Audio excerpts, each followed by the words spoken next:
Na região dos gigantes gasosos existe um mundo misterioso, envolto em espessas camadas de neblina. Trata-se de Titã, uma lua maior do que o planeta Mercúrio, que orbita o mundo anelado de Saturno. É uma lua que tem cativado a imaginação dos cientistas há décadas.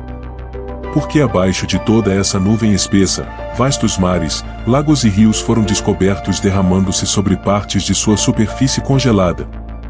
Esse é o único lugar no sistema solar, além da Terra, onde o líquido flui pela superfície. Assim como aqui na Terra, os mares e lagos de Titã poderiam abrigar vida? E, se abrigarem, como seria? Titã é um lugar realmente misterioso.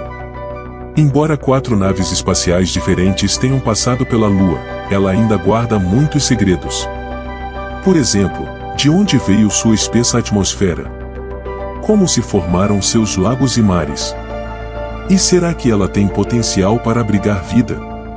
Suspeitava-se da existência de grandes massas de líquido em Titã desde a passagem das sondas Voyager no início da década de 1980, mas somente com a visita da espaçonave Cassini em 2006 é que eles foram de fato confirmados.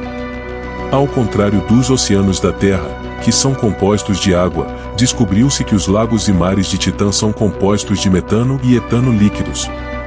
Esses lagos e mares, que podem ser vistos nessas imagens dramáticas de radar, estão normalmente localizados nas regiões polares de Titã e podem ser bem grandes. Alguns dos maiores são comparáveis aos grandes lagos da América do Norte, por exemplo. Alimentados por rios que cortam a paisagem congelada de Titã, eles também são incrivelmente profundos. Estima-se que algumas áreas tenham mais de 200 metros de profundidade, 656 pés de profundidade. Embora ainda seja um mistério, acredita-se que os mares e lagos de Titã tenham se formado pela decomposição do metano e do nitrogênio em sua atmosfera.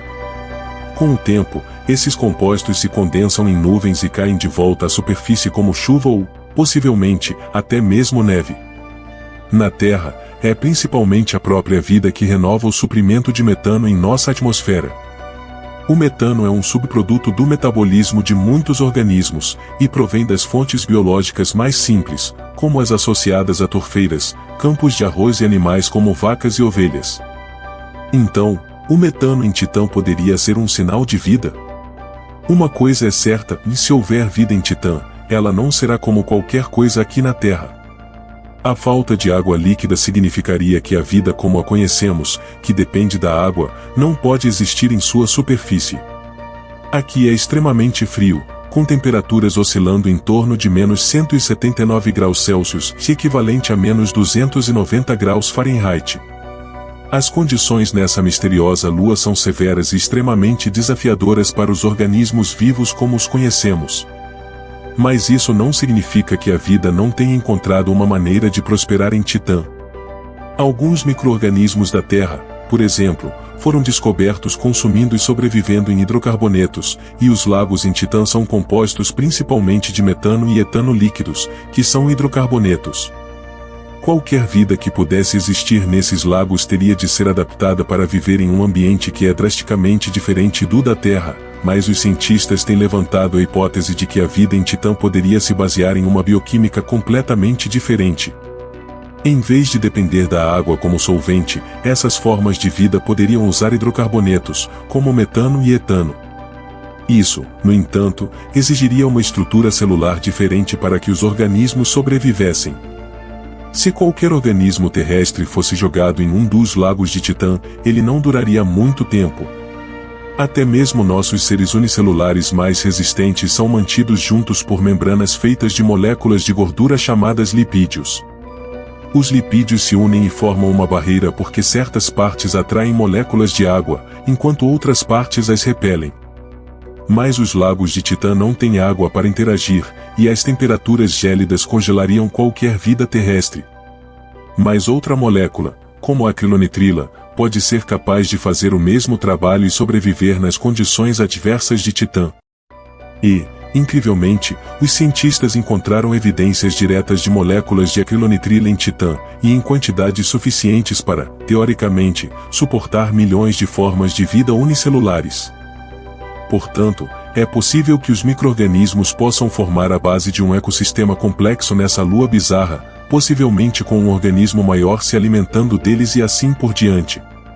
Entretanto, por mais empolgantes que sejam essas ideias, até o momento não temos informações suficientes para saber com certeza que tipo de vida, se é que existe, poderia existir em Titã. A única sonda que já pousou em sua superfície foi a sonda Huygens, em 2005, que entrou na atmosfera de Titã e se tornou a primeira sonda a pousar em uma lua do Sistema Solar exterior. Ela capturou imagens impressionantes enquanto descia e aterrissava, e continuou a transmitir dados por cerca de 90 minutos após o pouso.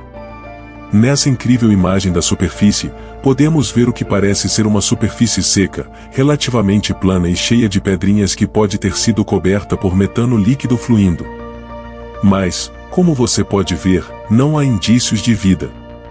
Embora a ideia de formas de vida estranhas prosperando na superfície de Titã seja certamente empolgante, é mais provável que o metano em sua atmosfera seja o resultado de desgaseificação. Quando Titã se formou, provavelmente estava quente demais para que compostos voláteis como metano e nitrogênio permanecessem na superfície. Em vez disso, esses compostos ficaram presos no interior da Lua. Com o tempo, o calor no interior de Titã começou a se dissipar, fazendo com que os compostos voláteis escapassem por rachaduras em sua crosta. Esses compostos então se combinaram para formar a complexa mistura de gases que compõem a espessa atmosfera de Titã que vemos hoje. Portanto, se essa é a razão para as quantidades abundantes de metano encontradas na atmosfera de Titã, e não o resultado da vida nadando em seus lagos gelados e caudalosos, isso significa que essa lua bizarra é estéril? Como a maior parte do Sistema Solar, até onde sabemos, incapaz de abrigar vida? Bem, possivelmente não. Observações e medições feitas pela espaçonave Cassini e pela sonda Huygens sugerem que Titã pode ter um oceano subsuperficial de água líquida, bem abaixo da crosta gelada da Lua. Se de fato houver um vasto corpo de água abaixo da crosta de Titã, é possível que exista vida em seu interior. A água é um ingrediente essencial para a vida como a conhecemos, e o oceano poderia fornecer um habitat para formas de vida adaptadas às condições únicas do ambiente de Titã. No entanto, como no caso dos lagos de metano acima, as condições desse oceano subsuperficial seriam muito diferentes das da Terra. O oceano seria extremamente frio e provavelmente conteria uma alta concentração de sais e outras substâncias dissolvidas, o que poderia afetar a capacidade de sobrevivência de qualquer forma de vida em potencial. Portanto, Titã poderia abrigar ambientes com condições adequadas para a vida, ou seja, tanto a vida como a conhecemos quanto a vida como não a conhecemos. Embora até o momento não haja evidências de vida em Titã, sua química complexa e seus ambientes exclusivos certamente o tornarão um destino para exploração contínua. Uma das missões futuras mais empolgantes é a missão Dragonfly da NASA, que enviará uma aeronave de pouso com asas rotativas para explorar a superfície da Lua encoberta. A Dragonfly está programada para ser lançada em 2027 e chegará a Titã em 2034. A missão será baseada em um módulo de pouso com rotor, semelhante à bem-sucedida nave Ingenuity, que já realizou mais de 50 voos em Marte. A Dragonfly voará para vários locais da superfície, incluindo dunas, crateras e a região equatorial, onde investigará o potencial de água líquida e as condições químicas que poderiam suportar a vida. Enquanto continuamos a explorar os confins do nosso sistema solar, Titã continua sendo um destino fascinante que tem o potencial de revolucionar nossa compreensão do universo. Com seus lagos e mares de metano, além de um oceano subterrâneo secreto, essa lua enigmática é um mundo diferente de qualquer outro. Será que um dia descobriremos vida nessa lua distante e nebulosa, confirmando que não estamos sozinhos?